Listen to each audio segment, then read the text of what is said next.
Hello, and welcome to Mystic Dog Mama, the podcast for soul-led dog mamas looking to nourish their dogs and themselves, mind, body, and soul.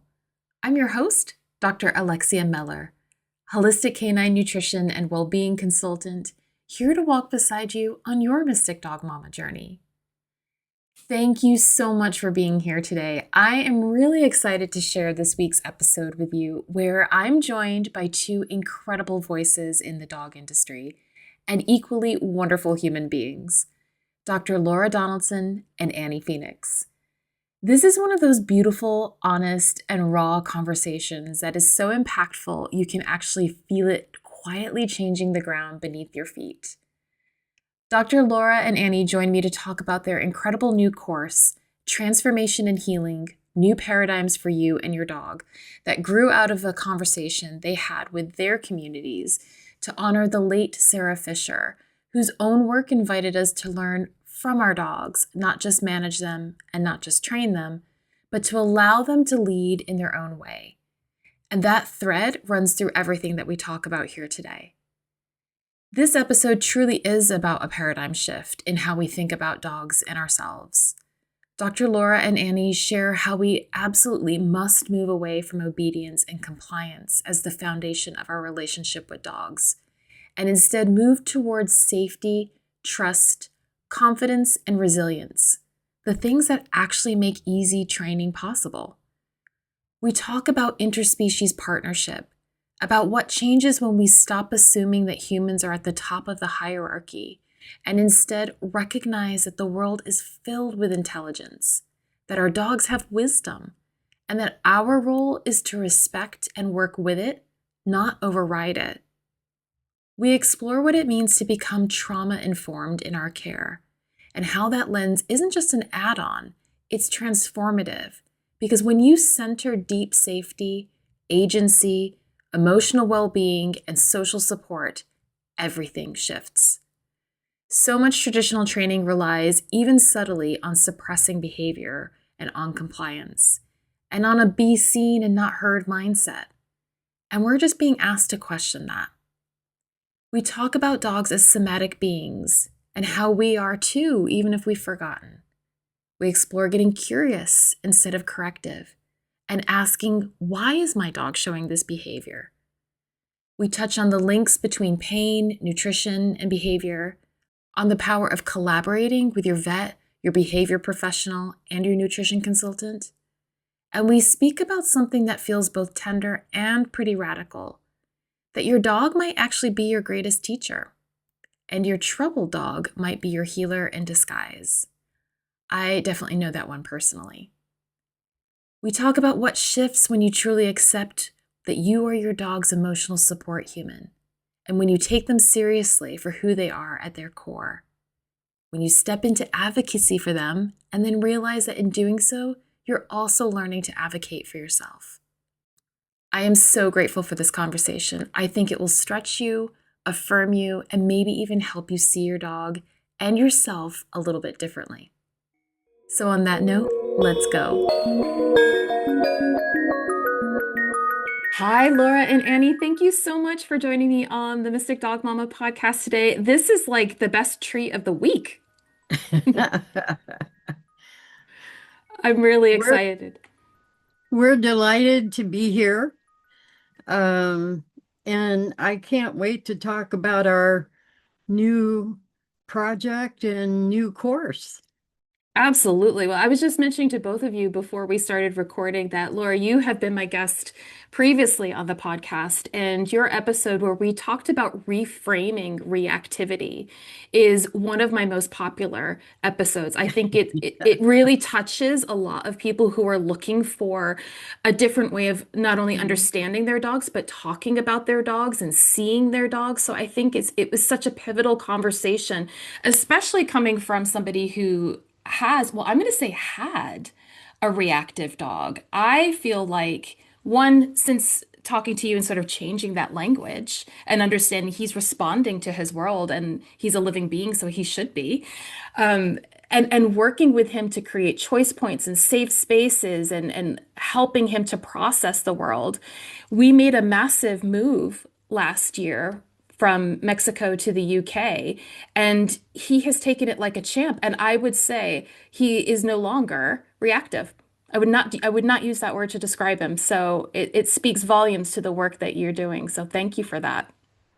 And Annie, I'm thrilled to have you here. I've been wanting to reach out to you for the podcast, and this just felt like the perfect excuse and opportunity to bring you both together because the work that you do just goes so beautifully together. And the fact that you have collaborated on this new course, I'm really excited to hear more about it.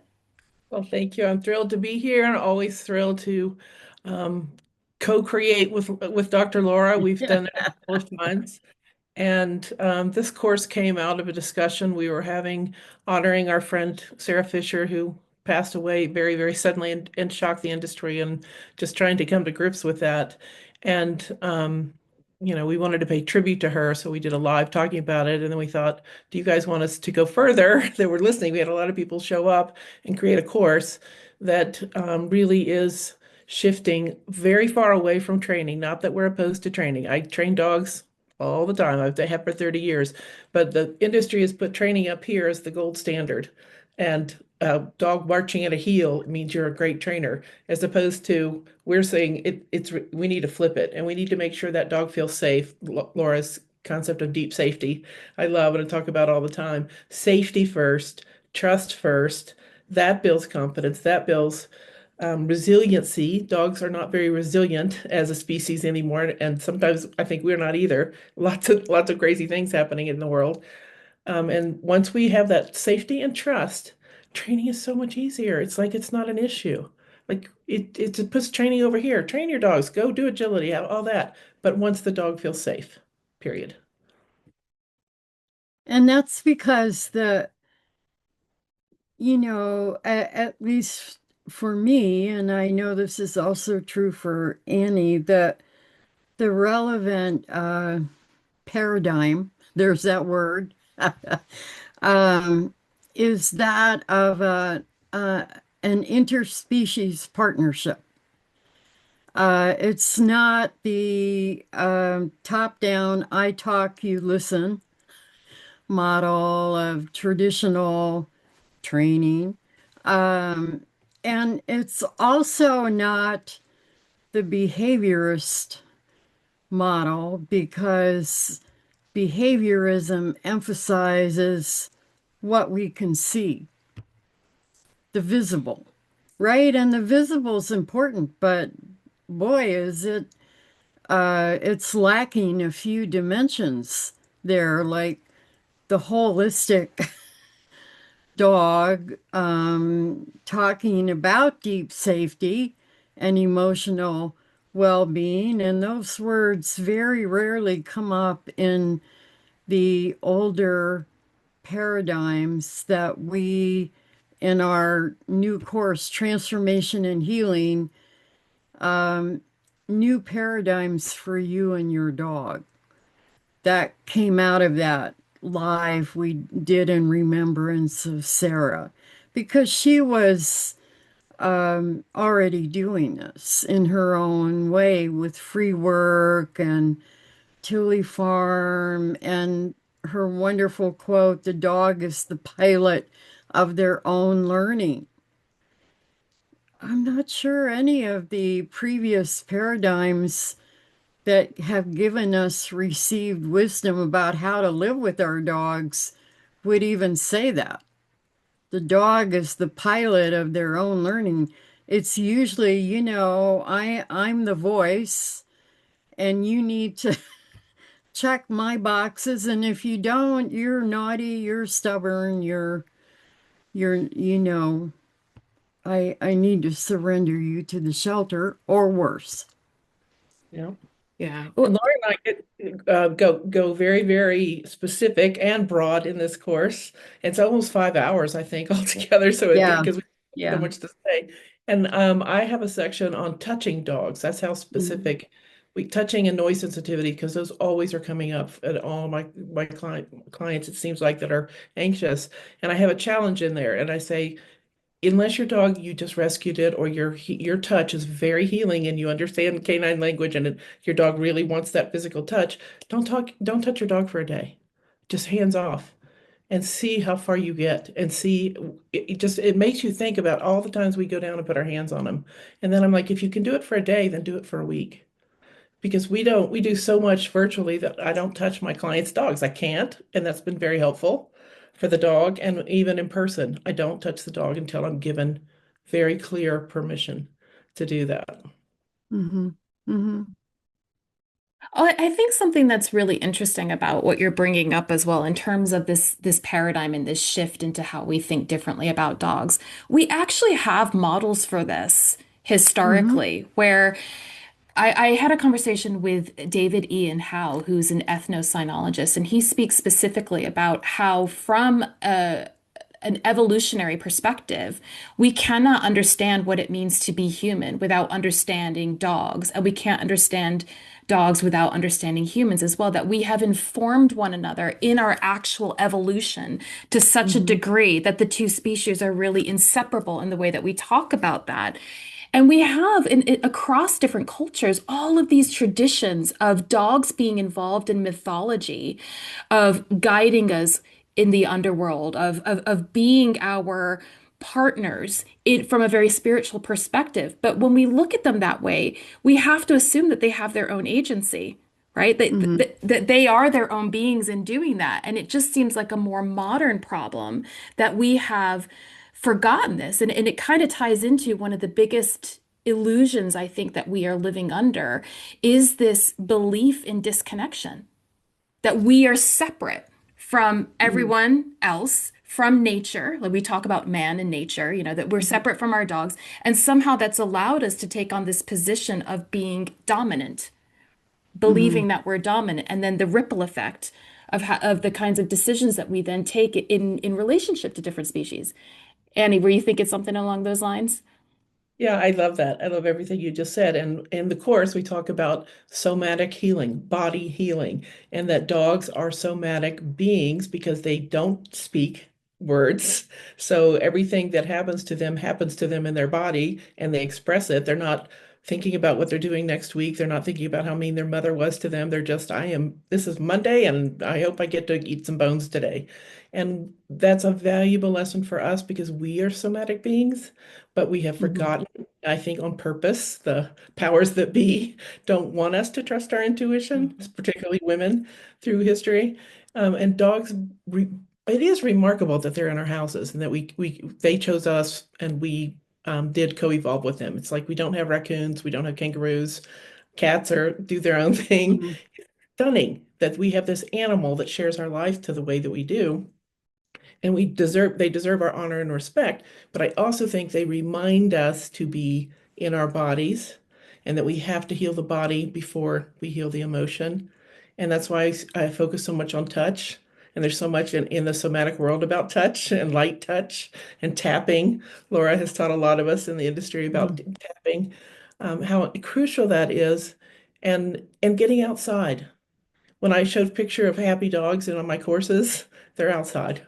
And Mm-hmm. I think they might need it even more than us because they have the 4 feet and we have the Mm-hmm. 2, and we wear shoes and we're walking on concrete. Um, the happiest dogs in all the photos that I see, and I have 50,000 on my camera and just on the internet, they're outside and they bring Mm-hmm. us outside. Mm-hmm. It's valuable. And I feel like this little magical being, not magical, mystical, I would say mystical, is a gift to us. Mm-hmm. Mm-hmm. Yeah, I, you know, one of my favorite kind of mini talks is about the great chain of being.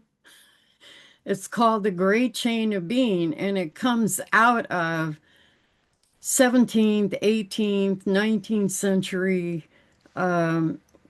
Western, what's included in that term philosophy, which placed humans at the top.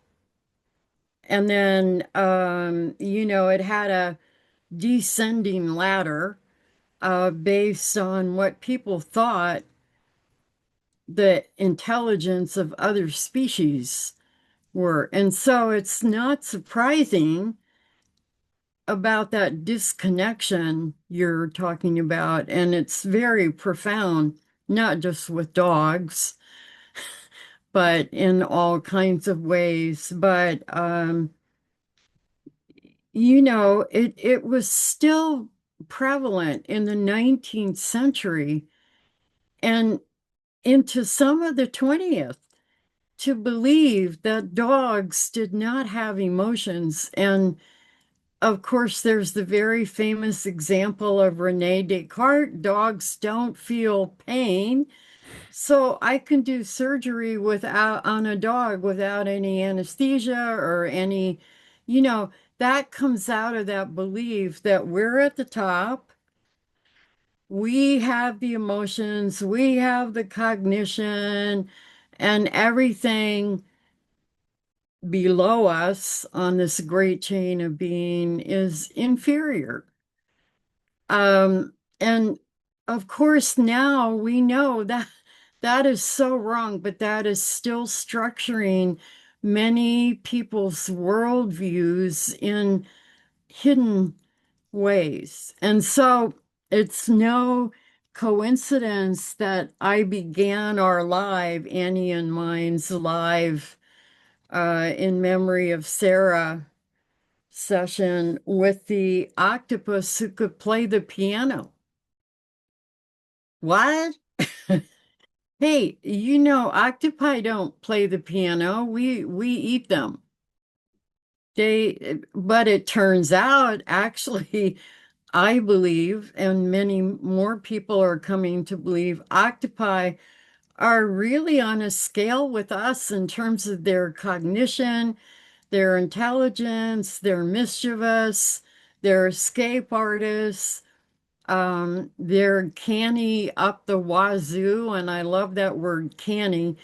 It's just that they carry their intelligence in their 8 arms, and it evolved for water, not oxygen like in us humans. So it's up to us to accept there are different forms.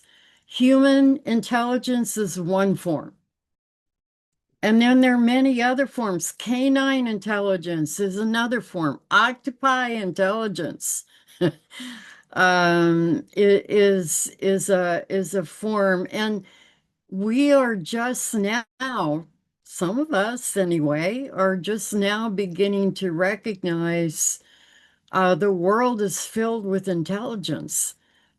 But it's our job to recognize it and honor it. I mean, there's so many things you can't do that we have traditionally done to, quote unquote, dogs and octopi for that matter, because we didn't think they had emotions. We didn't think they were like us at all. We were not able to come to terms with their sometimes very different way of being in the world with their own specific form of uh, emotional well-being, cognition, all that kind of stuff. And so that is one big theme of this new project. And I think both Annie and I emphasize this in our own ways in our mutual presentations, because that to me is what an interspecies partnership is. It means you take the qualities that your partner offers seriously. You don't try to change them. Yes, we can have conversations about behavior, but first and foremost, I have to recognize who my canine partner is. Or if I have a piano playing octopus, who that who is that playing my keyboard? Right.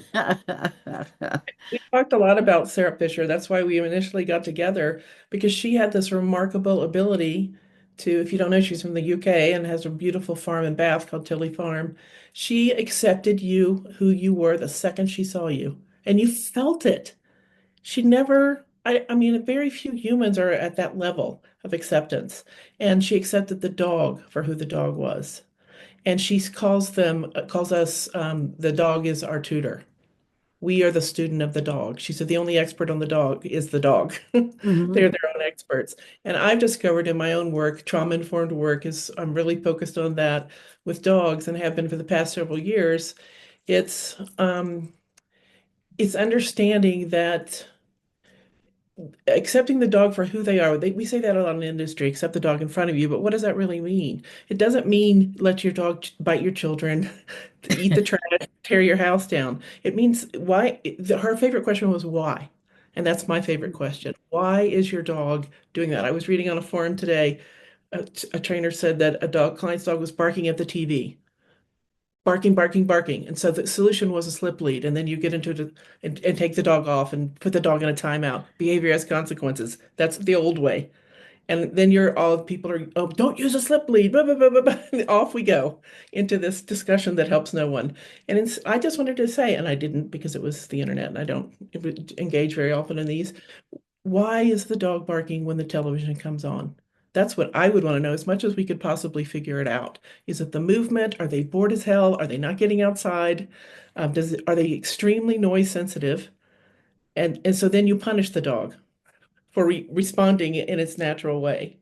It's absolutely mind-bending to ask that very important question, why and how can I help? I'm here Hmm. to help you, dog. Hmm.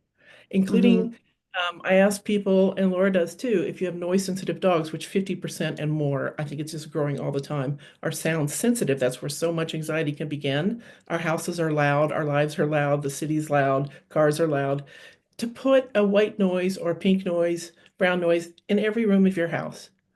And it gives the dog, they can't get deep sleep. They can't get that restorative rest and digest that is so important. And we're also interrupting dogs all day, every day in that deep sleep. My healer, Finn and Cooper were taken at 5 weeks of age, but from their mother, thrown in a car, had car phobia. They're my tutors, and I'm glad I got them. And I would do want to talk about us getting dogs at a specific time in our life, that remarkable thing. Finn is very, very concerned about the outside noises. He's a healer and a border collie, that a lot of them are anyway. I put up the sound machines, we just run it all day. A lot of dogs can't stand the electronics. And so they're agitated, they're nervous, and we don't know why. Well, if you start asking why and what can I add or take away to make this dog's life better. So if you have a noise sensitive dog, a sound machine, white noise blocker is better than music. I don't I don't like music. Try a simple thing like that. Turn off the TV instead of punishing the dog for barking. Or run a box fan on high for 4 years, 24/7, like I did for one of my working border collies. But yeah, and I think what I want to add to what you just said, Annie, is um, so much of what comes out of previous paradigms of dog human relationship, no matter which one it is, right, is compliance is at the heart of it. You comply. I have the blueprint. You comply. And if you don't, there are consequences. Barking at the TV does not comply with my expectation of what a well behaved dog should do. And so that is like the first movement out of previous paradigms into a new reality. Okay, what would we have if we don't have compliance? Well, you would have a partnership. And it's actually no different from a human partnership. In a partnership, both subjects talk, quote unquote. Dogs use their body language, their vocalization, their behavior. I listen to you, you listen to me. I change what I'm doing based on what I'm hearing from you, and vice versa. It's an ongoing mutual conversation not an I talk, you listen, or you check my boxes kind of thing. And the other piece of it that I really want to pick up on, because I know both Annie and I have made this a huge feature of our paradigm change, and that is being trauma informed changes everything about actually every paradigm you have, but especially paradigms of the dog human relationship. Because being trauma informed emphasizes deep safety, it emphasizes emotional well being, agency, social support network, compliance, well behaved behavior, even behavior modification, which personally I just hate. I hate that word. I never try to use it because to me it suggests, there's a robot, right? There's a robot and I'm modifying my dog's behavior and they don't have anything to say about it. Um, but I think that, being trauma informed changes every paradigm because it is transformative, not additive. You can't just add it and say I'm informed and then keep doing what you've been doing for the last 20 years. You really have to change a huge amount about us, about how we relate to our dogs, how we even set up our houses, what we do with our dogs. Because um, one thing I noted in my presentation, have you ever thought about how most of the stuff that used to constitute dog training involves suppression of behaviors?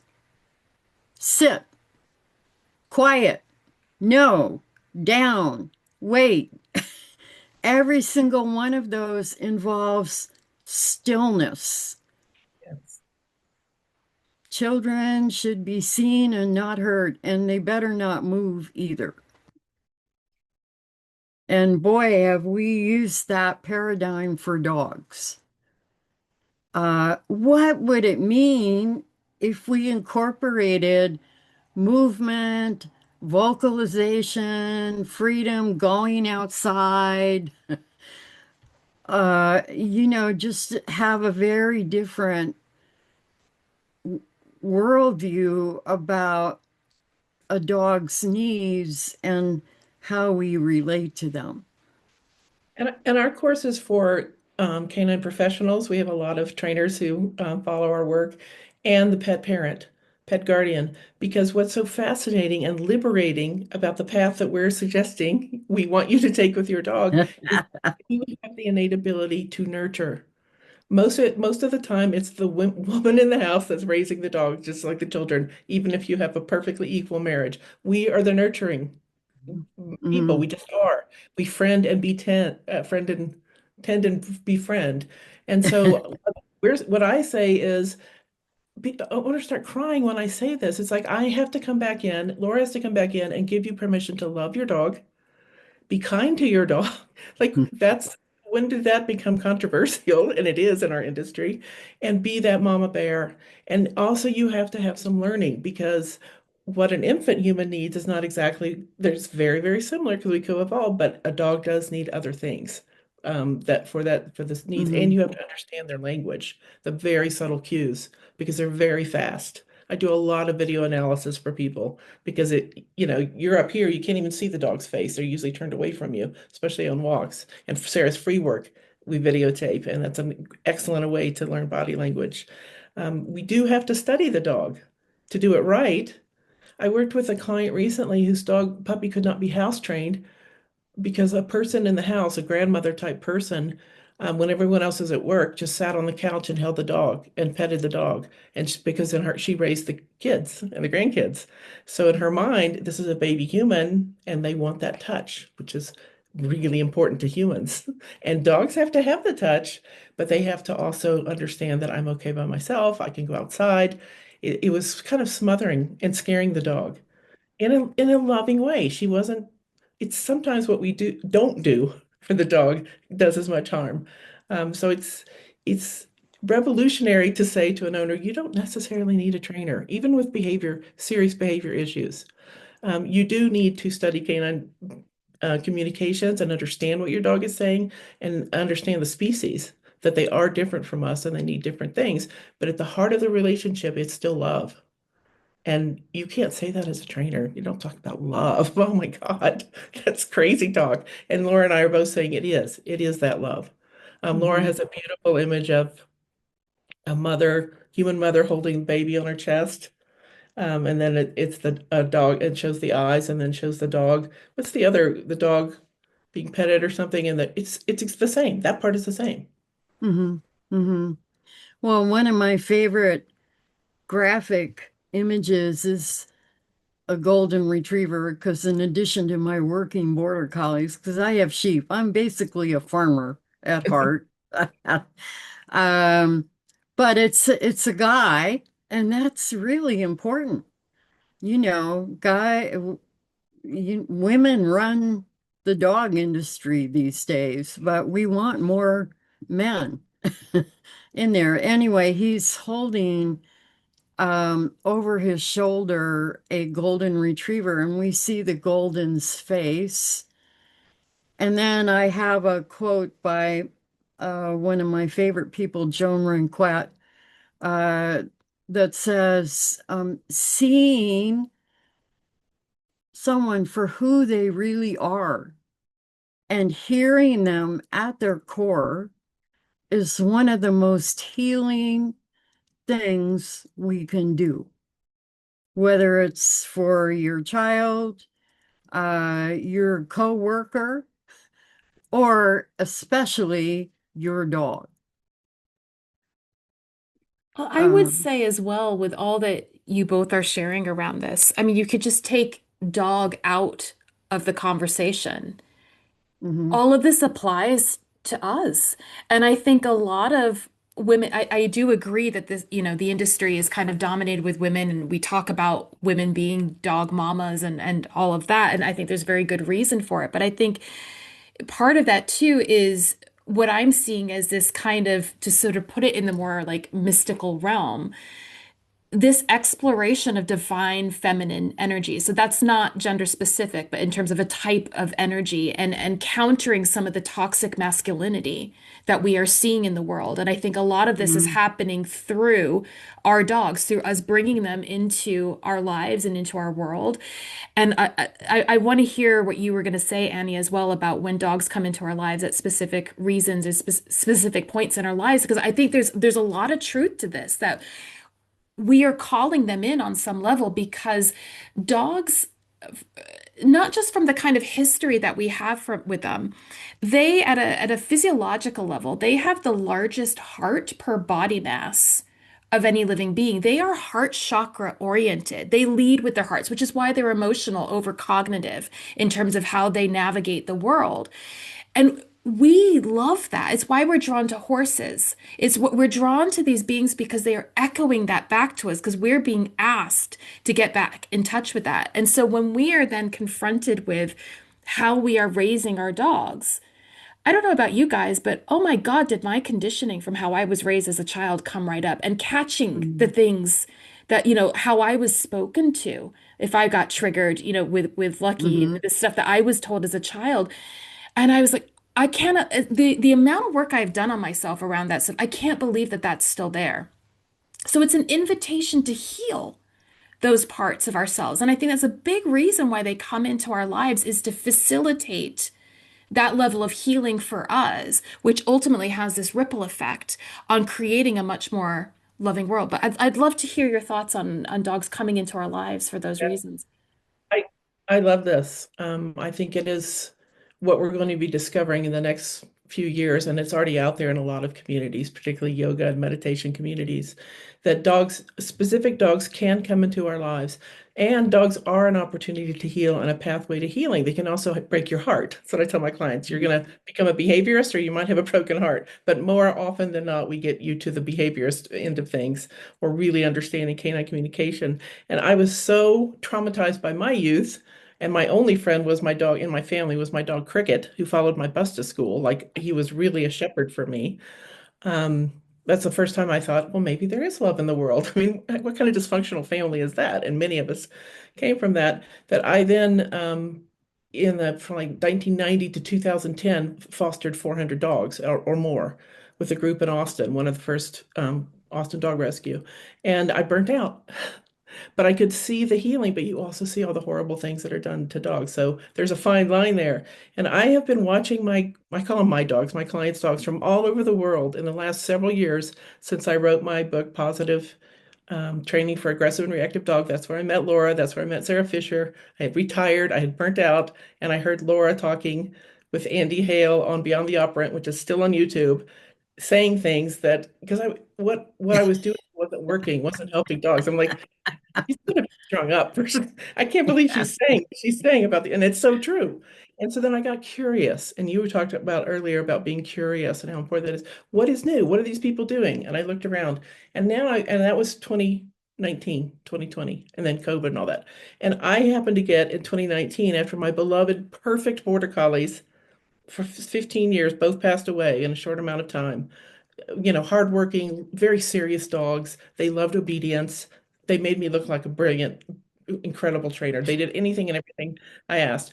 So, and I think Echo, my beloved heart dog, sent me Finn and Cooper, the ones that are half healer, half border collie, highly traumatized, car phobic, which they are not anymore. That corresponded right at the time I was meeting Laura and the work that she was doing and the Sarah Fishers of the world and getting very interested. And I knew those dogs needed healing. And I was so burnt out with training that I focused on their happiness and explaining to them why they can't attack each other, as people call it sibling rivalry or whatever. So literally, littermate, these are my second set of littermates. No, I think the energy level, they were so traumatized that they would just go at each other and wouldn't back off. So then I had free puppy dates. Anyway, those were the exact dogs I needed. At that time, I wouldn't have written my car phobia course. I wouldn't have kept going because you look around and you say, how can I help these dogs? There wasn't much back then. And I've seen it internationally with my clients. They get a dog, a couple of things can happen. Like it's not a blueprint, but I find that you are the right healer for that dog. You have the skills, that you have the calm house and there's maybe he wants to attack men because he was attacked by men and there's not a man in the house, whatever it happens to be, or the dog calls up something in you. And then it gets more and more frantic because you're like, why is the dog, embarrassing me on the walk or whatever it is? Why can't the dog sleep? The dog can't sleep. I can't sleep. And so this is a turning point to say, I need to examine my own life and my own somatic healing. I mirror for the dog, and the dog also mirrors for us. What I mirror kind of shows up in their behavior. And a lot of people don't want to hear that. I'm not saying it's your fault the dog is anxious because you could have gotten the dog, it's 5 years old and has had a horrible life. But if you are aware of the trauma recovery and the quick pace at which dogs can heal, particularly if we get out of their way and stop micromanaging them, they can show us powerful ways to heal. And so much of it's through the body. Going back to the somatic, I ask people to put somatic snacks into their daily life versus having a dog heal or lay down for 5 minutes or not jump on people. I don't care about that anymore. What is your dog's nervous system doing? And the speed at which dogs that 5 years ago, I would say, I'm sorry, I don't think we can help your dog. I hardly ever say that, and I'm getting the most interesting cases, including a corgi that's bitten 15 times.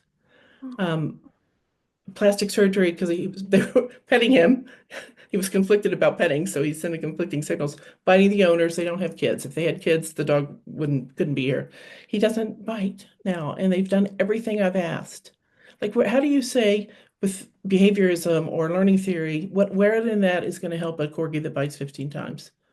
And the idea of pain too, particularly stomach pain, affects behavior. I'll say this really fast and then I'll pipe down. I get going. I have so many doodles. Utah is insane with doodles, and I never have worked. I like 90% of my dogs are doodles, every kind you can imagine. And there's all, we're not going to go down the road of doodles, should they be here or not, because they're here. Almost all of them have stomach issues. Like even though they have intermittent diarrhea, and that's one reason they come to me. And I started researching and researching and researching, and it seems quite common. And allergies to chicken, and for whatever reason. And if you can't get that stomach settled, even though none of the tests show anything, they don't have giardia, they don't have this, from a nutrition standpoint, the behavior is they're frantic. That's one reason people say dodos can be so frantic. Well, maybe because their guts hurt. And we have Mhm. to be aware of the pain aspect as well. It's absolutely fascinating that everything is related. And if you see your troubled dog that's really causing a lot of frustration as somebody who can help you heal, is different than this dog is a problem Mhm. that I have to fix. And we now know, because of recent research, uh, that the majority of the body's serotonin, whether you're a dog or a human, is produced in the gut biome, not the brain, as people previously thought. No, it's the gut biome. And we also know that gut issues, irritable bowel syndrome, dogs get this, humans get this, is a classic uh, kind of somatic fallout from traumatic stress. So you've got a whole feedback loop, right? Mind, body, feedback loop.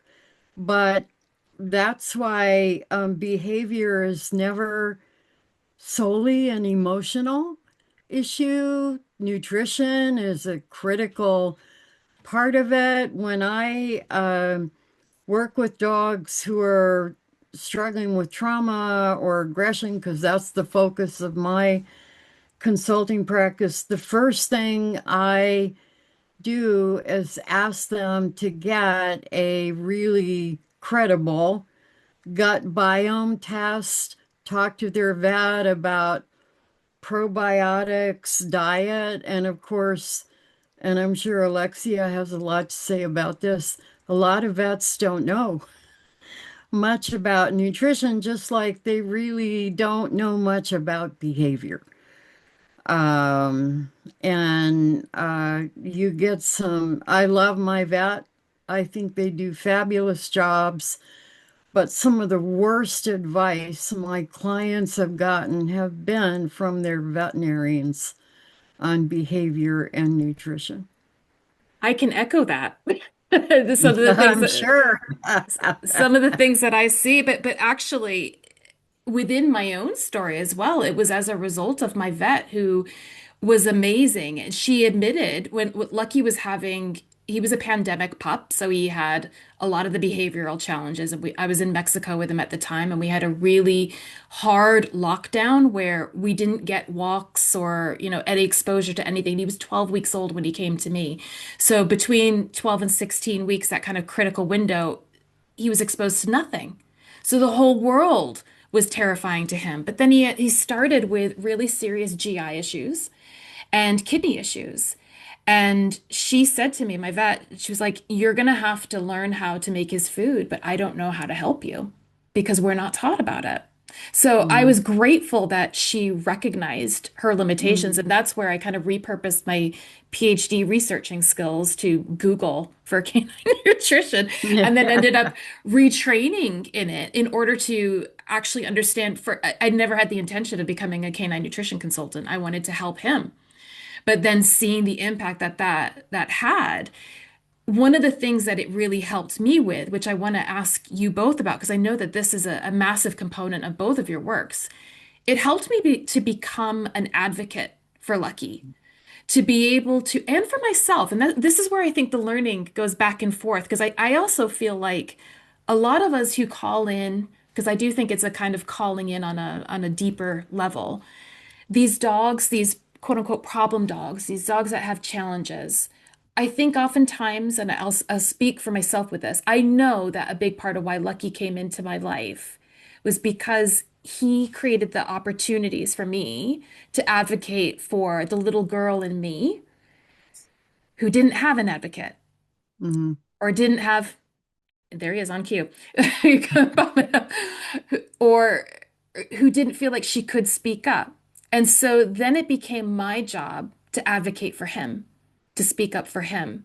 And so that was part of how the healing happened for me. But I feel like a lot of the women that I work with, and one of my big missions with Mystic Dog Mama is to help support people in becoming advocates for their dogs and for themselves. Because when you are an advocate, you then know how to ask the questions to get the answers that are going to help you make a better decision. You feel that you can stand up to the vet and say, not in an aggressive way or a kind of confrontational way, but to ask questions and say, I'd like to understand more about why you're suggesting that, and then feel as though you have the power to then make a decision rather than giving our agency away left and right to anyone with a white coat. So I'd love to hear your thoughts on this. Well, for me, and I say this to clients all the time, and I also have 6 t-shirts with this saying on it. The mantra of the new paradigm is, and I have no stock in the company, so I have no conflicts in saying this, is that a t-shirt with this quote on it: I am my dog's emotional support human. I am my dog's emotional support human. If you take that seriously, everything changes. Right? Yes, they support us. For a lot of people, it's much more them supporting me. Like the dog is an extension of myself. That's not what we're talking about. We're talking about taking my partner seriously for who they are at their core and being honest about that. Um, but I live in even though it's Ithaca and Cornell University and several other universities are here, 5 miles outside Ithaca, it's very rural, right? And we have a lot of rural vets. And I had a client who went in to talk to her vet about getting some behavioral medication because her dog was extremely anxious, had separation distress issues, a lot of things going on. And that vet just said, you should put your dog down. That was his solution to behavior issues. And so that is very difficult to struggle with. I'm glad your vet was honest, and I think that is much more the case these days because of client demand. They have to, I mean, and let's recognize our vets are required to be responsible for an enormous range from doing surgery to different diseases, and now I have to do behavior, and I mean, no one could do all of that. But to be honest, I have not found the veterinary behaviorist community to be that helpful, because it is very mired in what I call kind of traditional behaviorism or other paradigms. That may be shifting because I was asked to do a 4-hour webinar Zoom presentation for the official group of veterinary behaviorists in Switzerland, right? And they wanted to know all about being trauma informed. And wow, that's a big step. right? Because most people in a veterinary clinic, and I do have to say, veterinary clinics are kind of notorious for using what I call high restraint handling, backing a dog into a corner and pushing a muzzle on them, or, the neck hug, that kind of thing. Uh, I would never do that to my dog, so why would I want my vet to do it? Especially because they're anxious and um, on high arousal usually when they go to a vet clinic. But I think part of it is remembering always I am not only an advocate for my dog, and when I'm in the vet office, and I've said this to hundreds of clients, you never take my dog in the back. We're not going in the back. If we're going in the back, I'm going in the back. Or we can come out to my car. You can come out to my car where I am. That's what I did during COVID. But it goes beyond that to I am my dog's emotional support human. Wow. That changes everything. This is so timely. All of this conversation is timely. Um, and thank you for hosting it, Alexia. I feel so strongly about this veterinary connection. I've written about it in both my books that it should be a trifecta, should be dog guardian, veterinarian, behavior person, behavior expert. And so many of my clients get so upset when I say, I can see your dog waddling in the back, soft tissue damage, because I've been specifically trained on that. They go to the vet does all the x-ray. There's nothing wrong with the bones. It doesn't have hip dysplasia, and it's intermittent, and the dog can still jump and run and play. And I end up, I mean, I've even stopped working with some people because I'm like, you're believing the white coat over me saying I'm sending you all the studies saying the pain is related to behavior, and we owe it to the dog to rule out pain before we ever start looking at behavior. Step number one. But I feel so strongly about this conflict, and it's getting worse between trainers and veterinarians because in the United States and elsewhere, huge companies like Mars Candy Bar, they're buying up all the mom and pop shops. And then it becomes selling profit. It's just like medicine here in the United States. It's not healing anymore. It's like buy these products. So I'm just so very frustrated with this particular aspect that I run a community off of Facebook called the Canine Trauma Clinic, and it's free to join. I have tons of resources that I have vetted, including veterinary resources. And I finally decided, because I realized I have agency, I'm going to take some action, and I'm creating a list of recommended veterinarians internationally that work with trainers. They see us as valuable colleagues. They listen to an owner when an owner says, I feel that there's pain in the back end, and they don't go, you're wrong, and move on, or just give it this, and they don't examine the why. And there's more than I thought, which is the good news, and a lot of them do virtual consults. So I think that's really important that I look for integrative, holistic. Um, you can tell by their website, old school, this is how we do it. Don't ask us any questions. And versus, I'm kind of your health partner. I'm not kind of, you are. And then, Alexia, what you were saying about agency before is so important. And that's another healing aspect of dogs that a lot of women in particular, because society and men too, but society has just crushed us for thousands of years, and our intuition in particular. And I have a whole course on how to keep your dog from being attacked in public, because that's one of my pet peeves by other off-leash dogs. And I had so many women take the course because I'm a fierce Aries person, and you have to come through me to get to my dogs, basically, and same at the vet, anywhere. That's just me. So it's easy for me to defend them. Like please, you want to fight? Let's go. That's thanks to I'm a fighter thanks to I don't physically fight people, but I would if I needed to, thanks to my upbringing and my abusive brother. But so many women say, I don't feel comfortable yelling at somebody. And I'm like, this is your opportunity to learn that for your dog. You may not feel comfortable saying to someone, don't talk to me that way, another human, because it could also be dangerous for us to speak up for our own well-being and autonomy. But once you get that practice with the dog, and that's same with the children. That's what I say, be a mama bear. It is in you.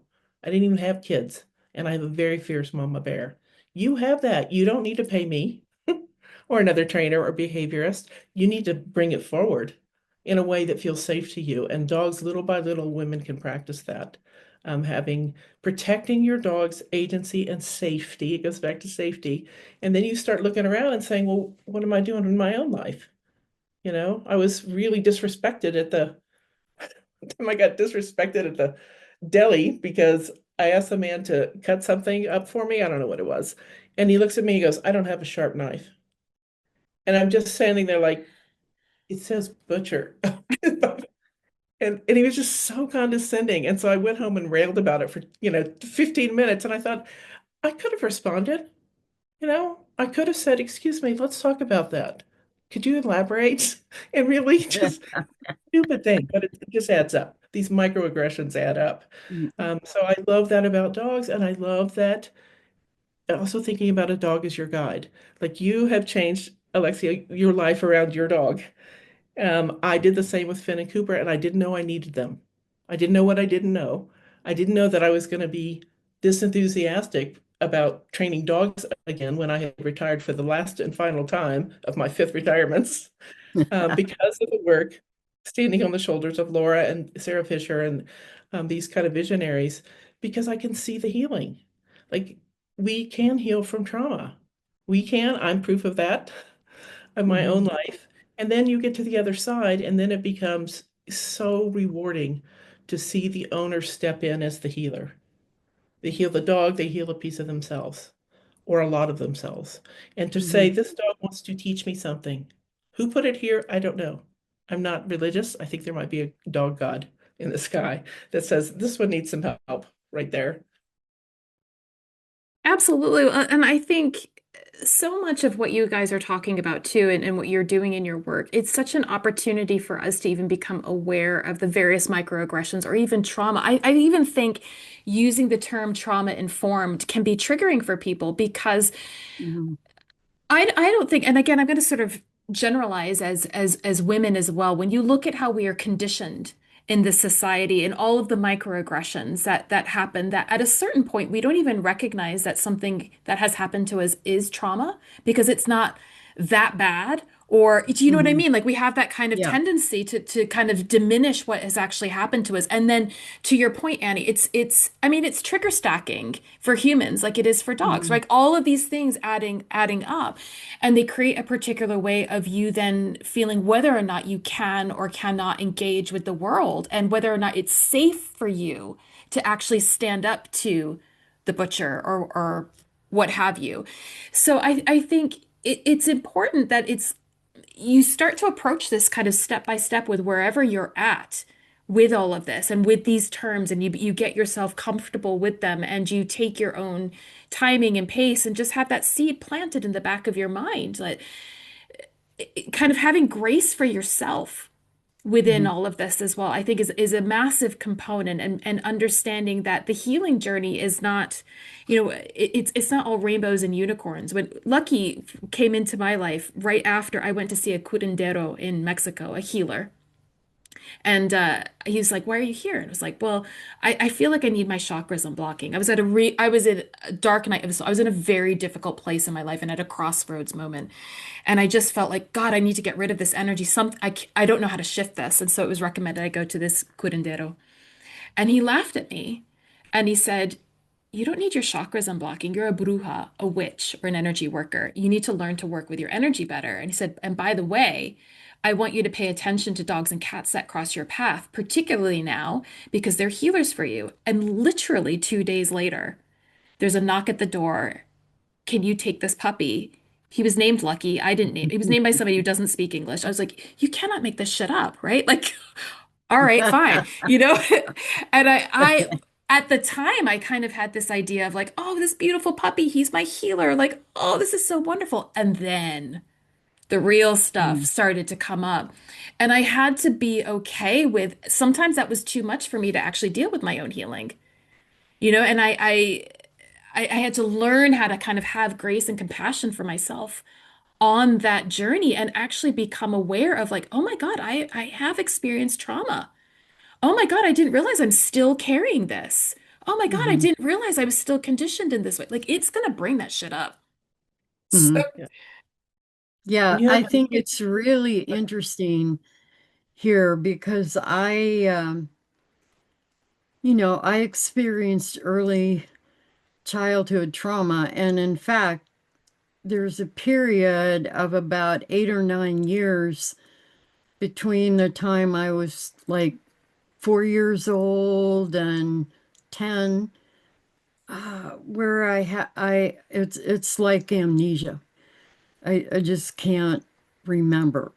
Um, but isn't it interesting that all three of us experienced early childhood trauma, or at least, and often that's complex trauma.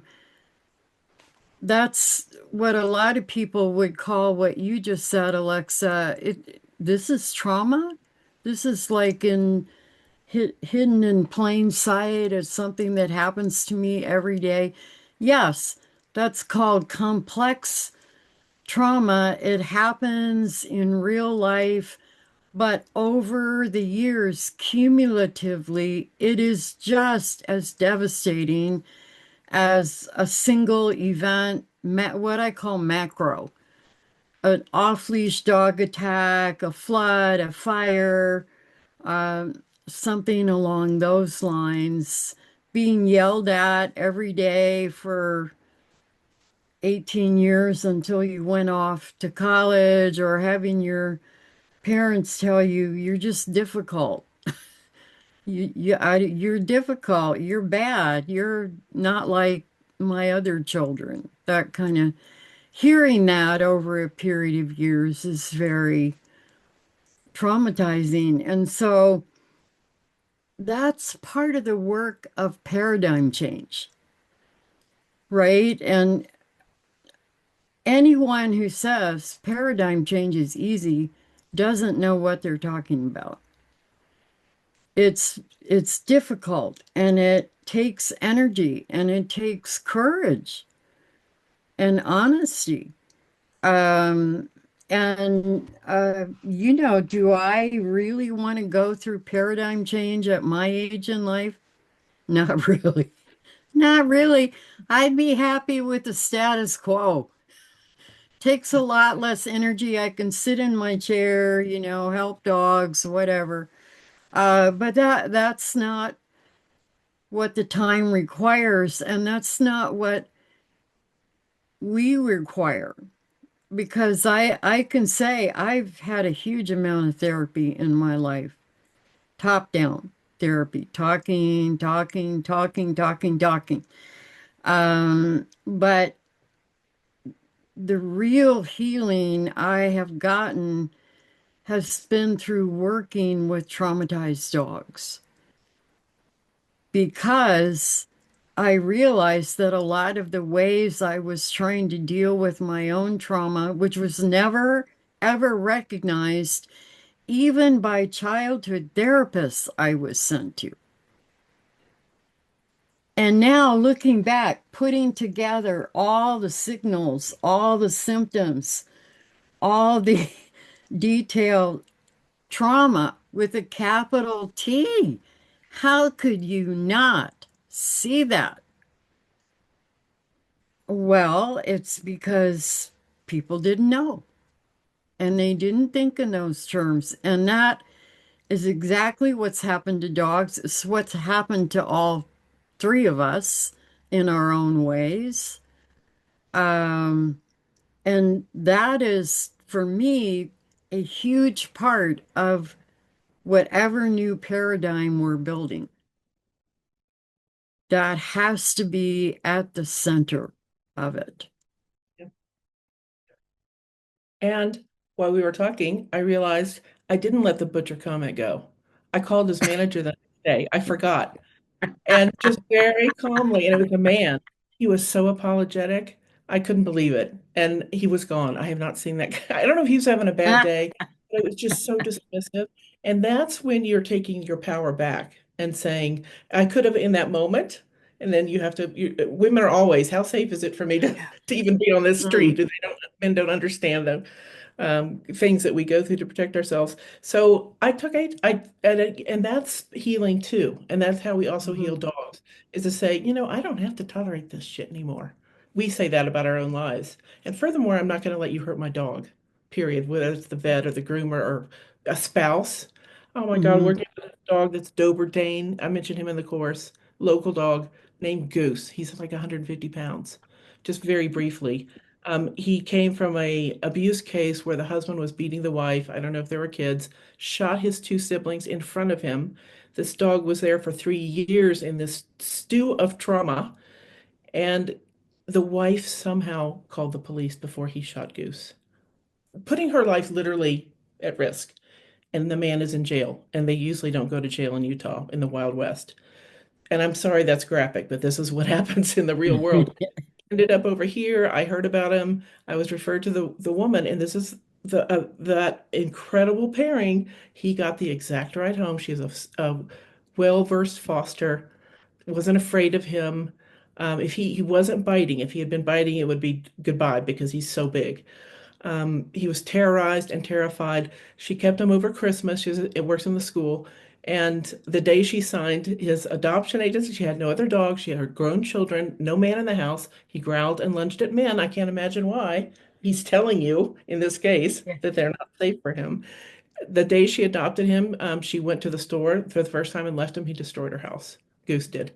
Tried to get out. He panicked because he finally found that safety. And now the safety is, I mean, it's literally a panic. We say that separation anxiety is often panic. And so that's when she came to me. She took Laura's classes on Thinkific. Her name is Kim. And she took my classes. She joined my trauma clinic. She learned free work. He came over here and she had to go back to school. So what do you do? She works at the school and he can't be left alone. She came up with such a clever communication, and this is the village helping this dog. He can't stay here. I have too many dogs coming in and out. The shelter took him twice a day. And so he was okay there. He's okay with other dogs. Thank God he feels safe. And then a doggy daycare, which is when she told me that, I'm like, oh no, we can't. It's too loud, it's too stressful. Everything in me said he needs quiet, he needs recovery. He got that for 2 whole weeks with her. And then he's fine. He's calming down. The separation anxiety is diminishing. And that's what I mean, that if we sit back and say, well, I don't know how this is going to work in this particular case, it's not what I would advise. And now I have to check myself and say, what is this dog capable of? And am I standing in his way? Because I think sometimes we go too slowly and don't, everything in my behavior says, do not do that. And then the dog Mhm. sails through it. It's not always the case. And she gives me reports every week, and it's like I could just cry at every single one. And he will move through that separation anxiety because he's feeling safer. He met 5 people the other weekend, including some male teachers, didn't growl at anybody. Like he feels safe, and we're just that accumulated safety. It Mhm. has to be more than 1 week. And we're proving to his body at a cellular and nervous system level, you are safe, you are safe, you are safe. And that keeps happening. Dogs are remarkable healers. They heal faster than us. Everything is faster. I don't know if it's because they have short lives or what. And let them show you and try different things as long as you're not adding harm. Like, don't try punishment. It's not saying that. But try these healing modalities that you can learn from people like us and say, that didn't help my dog, but this did. This particular dog loved it. I tell people to stampede towards the joy. I'm working with another golden retriever from I forgot, some Eastern European country, a street dog, so shut down he wouldn't come out of the crate. They had to carry him out of the crate for weeks. He got the perfect quiet house as well. He doesn't wag his tail. He's just totally shut down. And I said to the owners, when you see the tail wag, stampede. That's where you go. And it's another dog in the neighborhood that he can play with. And then you would know he had that trauma. And you have to give yourself permission to notice what makes your dog happy. They could be so shut down that they collapse. That's a freeze.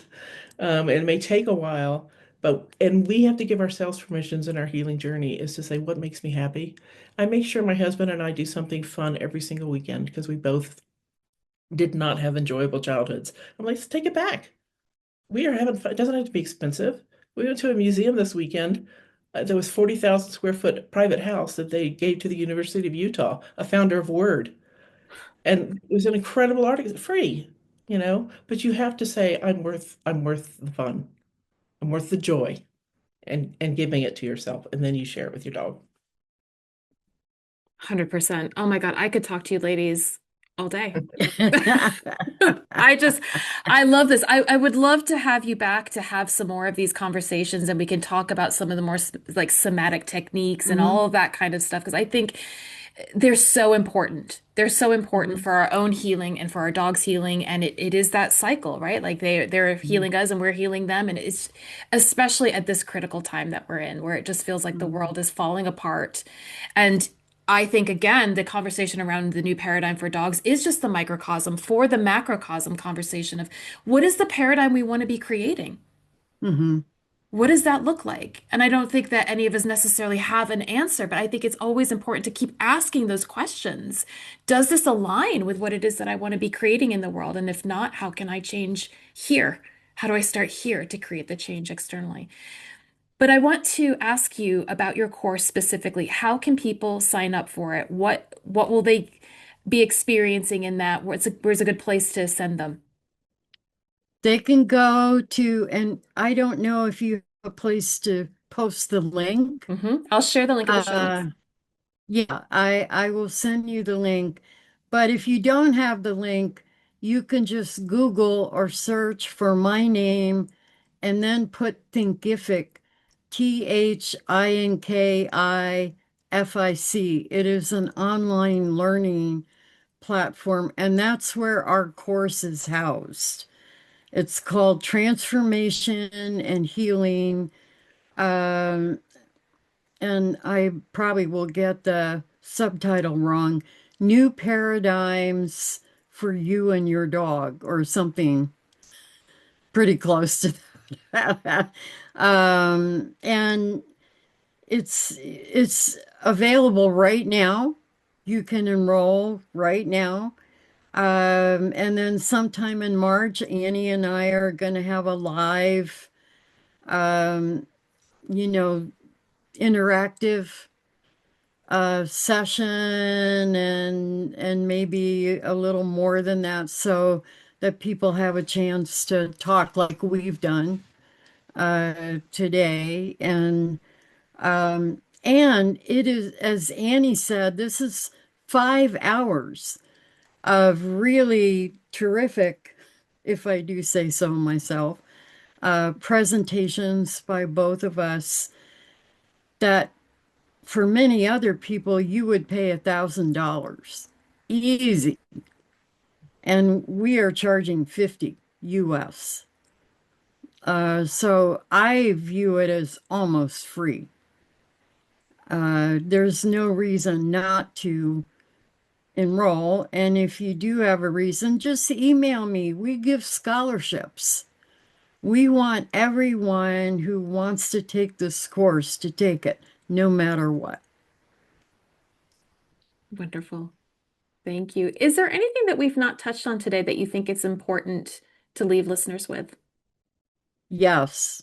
And um, I'm sure that Annie will have something to say too, but you know, changing paradigms means also changing modes of working, right? And so in my new paradigm, evidence-based energy psychology, which many in the professional therapeutic community have called the fourth revolution in psychology, um, is a big part of it. Offers much faster healing, months versus years, especially in the case of trauma, especially with trauma, because trauma always lives in the body. And you could talk to your therapist for the next 20 years and you never really get deep enough to change. You don't change the trauma. What you do is change your relationship to the trauma that's living inside of you. And that's what we do with our dogs as well, in somewhat different ways, but that is the basic principle. They don't forget they were attacked by the dog next door. But like Annie described with the uh, Great Dane, what mix was the dog? A Doberdane, Oh Doberman. my God. Yeah. Uh, um, they learn they're safe enough that their life is not threatened at every moment. Even though I do remember that the neighbor dog attacked me, I now have it's now shifted in the way that I recognize it. And I say this that it means we need to also change modes because there are several prominent certifying bodies, one of which whose designation I hold, who in their certification write up say no energy psychology, whatever, no matter what it is.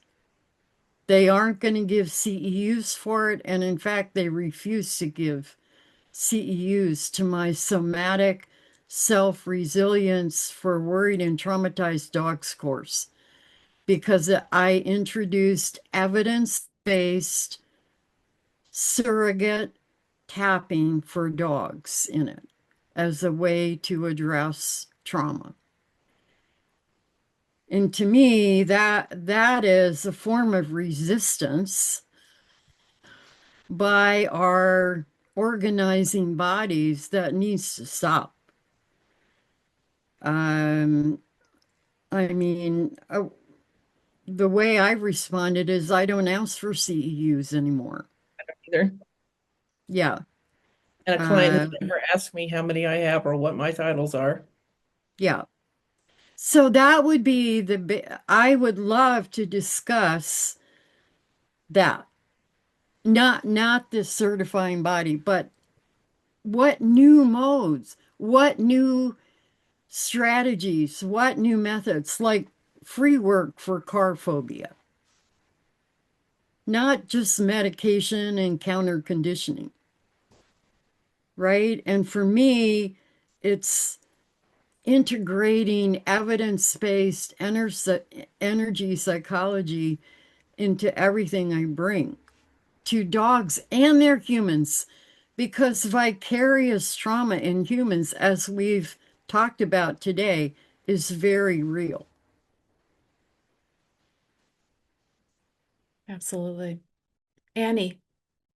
Yeah, I would say that trauma, what they say in human trauma circles and recovery is it's not the event, it's how you get stuck in your body and you repeat and you fight, you fall, and you flop, you freeze, you disassociate kind of thing. And so that's what we're working on because we can't make that trauma go away, but we can bring it out of your body, heal the body first, and the mind will follow and the emotion will follow. And I always like to end talking about the concept of grace, because if you grew up like all of us, sounds like we did, in a dysfunctional, chaotic neglect, mine was a huge case of neglect with an abusive older brother who beat the crap out of me. That's how I learned to fight. Thanks.